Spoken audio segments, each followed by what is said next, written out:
So Pete Hegseth faced the most challenging combat of his lifetime this week, not in Iraq or Afghanistan, but facing off with Democrat senators trying to defend his qualifications to become our next Secretary of Defense, despite them being strangely obsessed with his personal life. Along with his hearing, Pam Bondi endured her own line of ridiculous questioning from this lineup of rocket scientists. Let's get into it.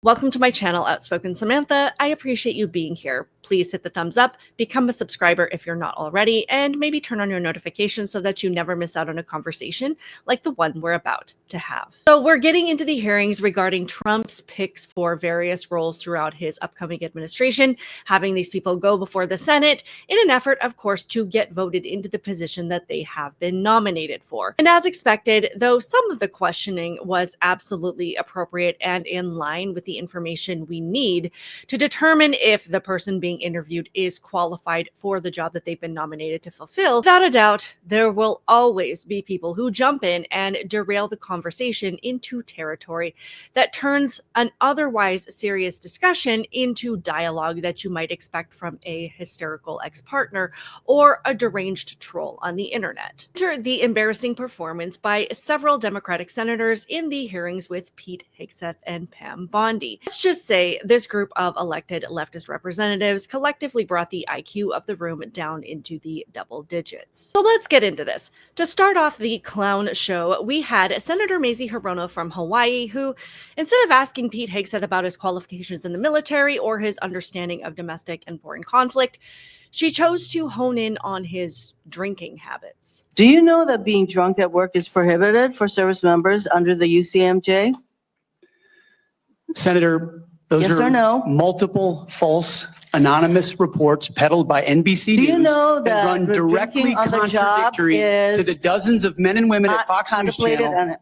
who I work with I'm who not came hearing on the the answer to my record question. and said they've In your never opening seen statement, that. Mr. Higgs, The obvious answer to that question is yes. He knows that, we know that, but I'm not sure Senator Hirono knows that, per the way she sounds when she's talking. And he also knows that the reason he's being asked this question is because of false reports that he was frequently drunk at work during his time at Fox News, a claim that multiple past co-workers have debunked. And if you're so concerned about people who drink at work, specifically as a U.S. representative of any kind, let's have a conversation about Nancy Pelosi and Kamala Harris. But let's also remember that time when Texas Democrat representatives ran from the state on a private jet with a case of beer to avoid having to pass a law that they didn't like. Let's move on.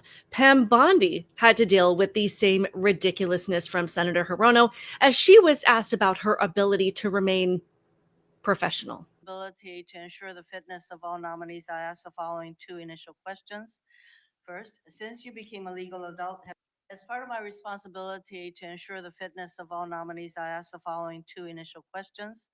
First, since you became a legal adult, have you ever made unwanted requests for sexual favors or committed any verbal or physical harassment or assault of a sexual nature?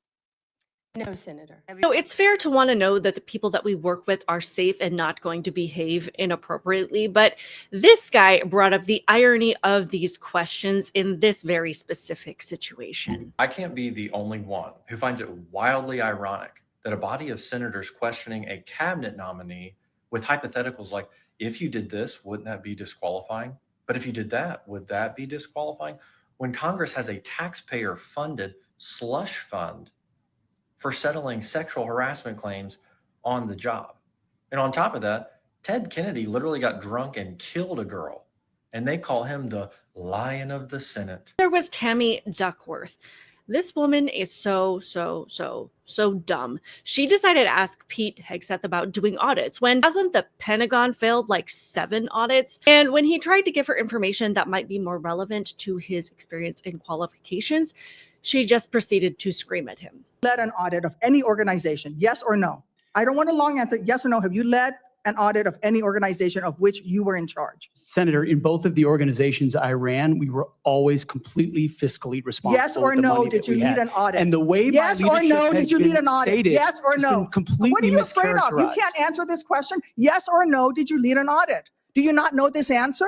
Senator, every Yes or part no? of my leadership Yes of these or no? organizations Yes has or been no? Did you lead an audit? misrepresented I will from take top that as to a bottom. no. What were the findings? So there were no findings because you've never led an audit. What guidance did you give the auditors? None, because you've never led an audit. Nobody expects you to be an accountant, Mr. Hegseth. What we expect is for you to understand the complexity of this Pentagon budget process that is absolutely necessary to outfit our warfighter. If she had been listening to the answer to his question, he did explain his understanding of being fiscally responsible, which is relevant to audits, but she didn't want to hear it. Can you guys just imagine, just as a side note, if any of us went into a job interview like this and somebody started asking you questions that really didn't have anything to do with the position that you were applying for, and then when you tried to answer the question, they just proceeded to scream at you. Thankfully, Pete Hegseth and Pam Bondi handled these people with immeasurable class, and they were not ruffled by these hysterics. And I get where he could have just very easily said yes or no, but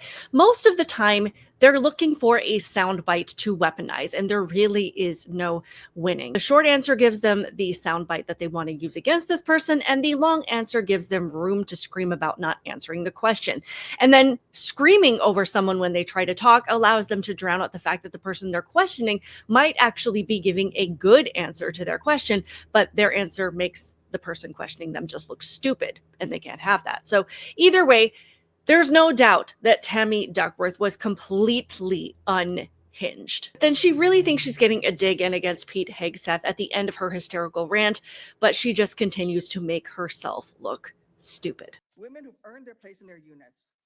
You have not earned your place as Secretary of Defense. You say you care about keeping our armed forces strong and that you like that our armed forces are meritocracy, then let's not lower the standards for you. You, sir, are a no-go at this station. That she is trying to defend women going into combat roles, but my question is, Tammy, what is a woman? Let's switch over to Pam Bondi for a second, who had to deal with someone equally as dishonest and hysterical as Tammy Duckworth, and that is Adam Schiff, who is more afraid of Trump now than he has ever been. So he wants to know who Trump has already instructed her to investigate, instead of asking her about things that are actually concerning to the American people. Today, whether you are aware of a factual predicate to investigate Liz Cheney. Senator, no one Based has on what asked you me know. to investigate Liz Cheney. That is a The president has hypothetical. called for it publicly. You are aware of that, aren't you? No one has asked me to investigate. But the president Liz. has We're called- also the worried about president- Liz Cheney, The Senator. president has You know what called we for should this. be worried about? Ms. Bondi, The please crime rate answer in my California questions. right now You is are through aware, the roof. Ms. Bondi. Your my- robberies Ms. are Bondi, 87% my higher question- than the My national question average. is this. These people are just trying to save their own skin. They don't care that their own states are the worst run in the country and have been leveled by homelessness, crime, and now fires. They just want to know what's in store for them personally. But back to Pete Hegseth. Another particularly hysterical performance we do need to look at was from Kirsten Gillibrand. She absolutely lost her mind. Women you have denigrated. You have also denigrated members of the LGBTQ community. Did you know that when Don't Ask, Don't Tell was in place, we lost so many crucial personnel, over 1,000 in mission critical areas. We lost 10% of all our foreign language speakers because of a political policy. You said in your statement, you don't want politics in the DOD. Everything you've said in these public statements is politics. I don't want women. I don't want moms. What's wrong with a mom, by the way? Once you have babies, you therefore are no longer able to be lethal. I mean, you're basically saying women after they have children can't ever serve in the military in a combat role. It's a silly thing to say. It's a silly thing to say beneath the position that you are aspiring to. To denigrate LGBTQ service members is a mistake. If you are a sharpshooter, you're as lethal regardless of what your gender identity is, regardless of who you love. So please know this to be a true statement. First, I just have to say, if public perception of women were based on the performance by female Democrat representatives who try and fail miserably to make themselves look strong and intelligent in these hearings, I would fully understand if serious talks followed this insanity about just sending women back to the kitchen. Because if this were truly who we are, the only job we should rightfully be entrusted with is making sandwiches. Listen, Pete has said that women should not be in specific combat roles, but make no mistake, this is and should be the position of any respectable man, because men are natural defenders and protectors of society, especially women. That is how God made us. And I am proud of men who understand that and wear protecting women as a badge of honor. Pete has also been in the thick of combat, unlike Tim Walz, who just lied about being in combat, yet was defended by the left despite making such insulting claims. But Pete has seen what true evil looks like. And as such, he's looking at women and moms and saying, the last place that you should be is taking bullets from schmerrists. He has also never advocated to discriminate against anyone being in the military, men or women, regardless of race or who you're sexually attracted to, which is something that Democrats are disturbingly obsessed with. He and every other sane person who understands what it takes for the military to succeed knows what standards need to be met to achieve these dangerous missions and to keep people safe and to do things effectively. And if you are a man or a woman who can meet that standard, you are welcome to be part of a role that makes the most sense per your skills and talents. And who you sleep next to at night has no bearing on that whatsoever. He makes this point when he is questioned in a sane way by Senator Joni Ernst from Iowa. As Secretary of Defense, will you support women continuing to have the opportunity to serve in combat roles? Senator, first of all, thank you for your service, as we discussed extensively as well. It's my privilege. And my answer is yes, exactly the way that you caveated it.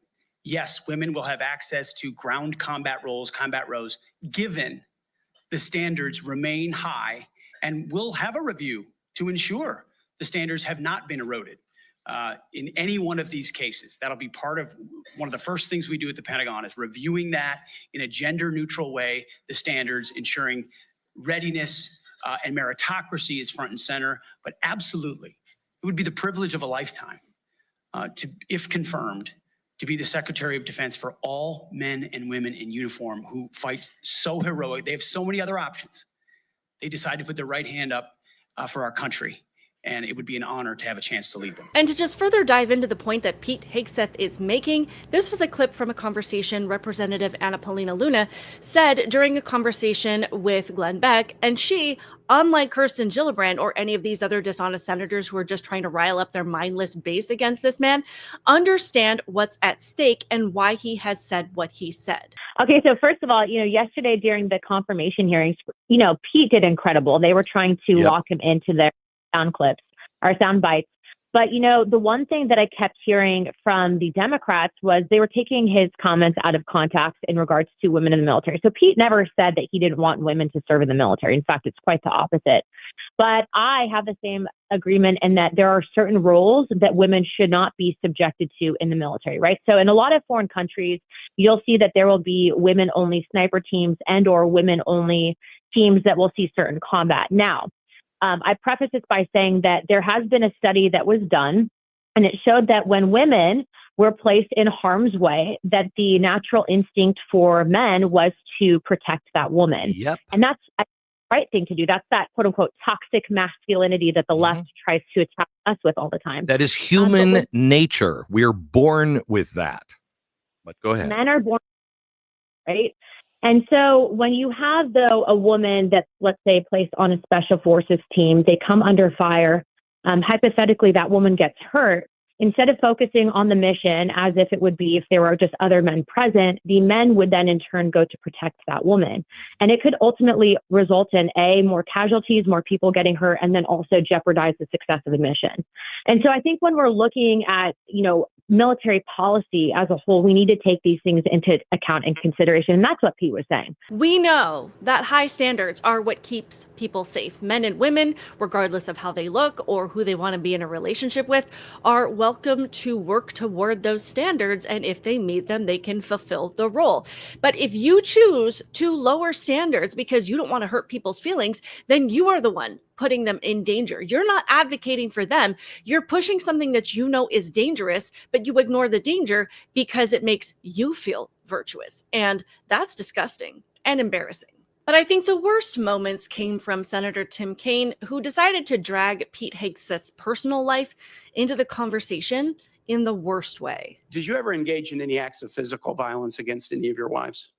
Senator, absolutely not. But you would agree with me that if someone had committed physical violence against a spouse, that would be disqualifying to serve as Secretary of Defense, correct? Senator, absolutely not have I ever done that. You would agree that that would be a disqualifying offense, would you not? Cleared. Can you so casually cheat on a second wife and cheat on the mother of a child that had been born 2 months before, and you tell us you are completely cleared? How is that a complete clear? Senator, her child's name is Gwendolyn Hope Hegseth, and she's a child of God, and she's 7 years old. And she I'm was, glad and she's here. you cheated on the mother of that child less than 2 months after that daughter was born, didn't you? Those were false charges. Well, It was fully investigated, and I was completely cleared. Does any of this have to do with being the Secretary of Defense? Yes, violence against women is bad, just ask Kamala Harris's husband. But we know that Tim Kaine isn't asking these questions because he cares about violence against women, because if that were his concern, he would have advocated to secure the border and stop the evasion of illegal immigrants, which has created the biggest human trafficking crisis in our nation's history, involving the brutal torture and repeated rape of women and children in the last few years. He does not care about violence against women. They just bring up these things to try to pretend that they're morally superior, which is an absolute joke, and to rile up their mindless base to think that we can't have people who cheat on their spouses in political office, but only when it comes to the Republican side, because Republican representatives who cheat on their wives are apparently worse than the terrorists that thousands of college students in America have been brainwashed by liberal institutions to support. We've seen how easily it's been to brainwash these people by how easily they repeat the convicted felon nonsense, which is based on a misdemeanor bookkeeping charge where these people now truly believe that mislabeling a transaction in your accounting records makes you worse than Schmittler. That's why Tim Kaine is bringing this stuff up. And unfortunately, there will be members of the Democrat base who fall for it, because they always do. But it has nothing to do with women any more than Kirsten Gillibrand's rant about trying to say moms can be lethal has anything to do with respecting women. Thankfully, Representative Markwayne Mullin brought it all home and put the blatant hypocrisy on full display. First, highlighting that these elected positions, including their own, take no more than being an adult who is alive to qualify for, and then going off about how their own behavior that they are trying to criticize Pete Hegseth for, they themselves demonstrate on a regular basis. Let me read you what the qualifications of the Secretary of Defense is, because I Googled it, and went through a lot of different sites, and really it's hard to see. But in general, the U.S. Secretary of Defense position is filled by a civilian. That's it. If you have served in the U.S. Army Forces and have been in the service for, you have to be retired for at least 7 years, and Congress can weigh that. The senator from Virginia starts bringing up the fact that, what if you showed up drunk to your job? How many senators have showed up drunk to vote at night? Have any of you guys asked them to step down and resign from their job? And don't tell me you haven't seen it, because I know you have. And then how many senators do you know have got a divorce before cheating on their wives? Did you ask them to step down? No. But it's for show. You guys make sure you make a big show and point out the hypocrisy because a man's made a mistake. It is so ridiculous that you guys hold yourself as this higher standard and you forget you got a big plank in your eye.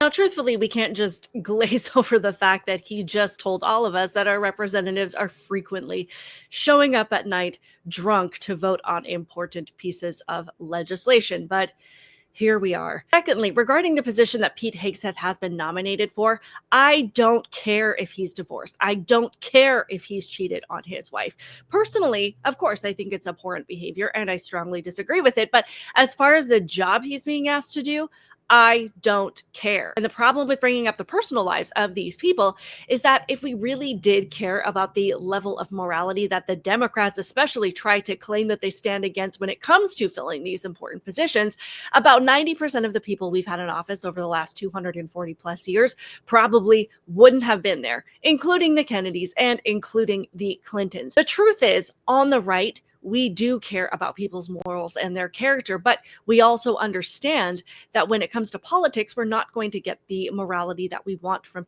the people who are willing to do these jobs. So we set that aside. And ultimately, we want people who love America and who have the merit and skill to perform these jobs well, and who will put our country first. Hopefully they do find Jesus and solve their personal problems on their own time. Whereas on the left, they only care about these things when it comes to very specific people. Trump, Pete Hegseth, Matt Gaetz, or anyone in general that just associates with Trump. In all other cases, including with their own people, it doesn't matter one bit. The left promotes degeneracy as they advocate for things like child sex changes and graphic material for kids in their schools and killing unborn babies and letting cartels run our borders, or refusing to fill water reservoirs in a state prone to wildfires and risking the lives of millions of people while focusing on ridiculous laws like banning parody political ads because it hurts your feelings. The moral compass on the left only comes out when it's against the people that they oppose politically, and their mindless base falls for it every single time. Not only that, as they constantly bring up things like election denialism or January 6th, which are other things that Pam Bondi and Pete Hegseth were grilled on, they are using these issues because they want people to constantly think that these are the greatest threats to the United States, and that their goal is to protect us by being so brave by continuing to talk about them. But by doing so, they're accomplishing the opposite of their goal, because as they hyper focus on things that the public has largely demonstrated that they don't care that much about, they are showing that they don't listen to us, that they don't care about the daily threats that we do live with, as Democrats have created an increasingly dangerous country for us to live in, and that even as we're dealing with things like massive crime, foreign and domestic threats, and the inability to afford to live, that they will continue to ignore those things as long as they can keep people mad by questioning the 2020 election and talking about J6. They consistently show us that they do not care about the threats to us or to our country or to the Constitution. But they know that if we focus on the truth, that we'll know that the threats to our country and our Constitution are actually them, which is why they lost this election. That is all I have for this one today. I would love to hear all of your thoughts on this in the comments below. I appreciate you being here. Please, again, do me a favor, hit the thumbs up button, help me to grow my channel, and hit that subscribe button now. If you would like to support my channel in other ways, there is a Buy Me a Coffee link in the pinned comment below, and all of your generosity is so truly appreciated. Other than that, keep it real, guys, and I will see you in the next one. Bye.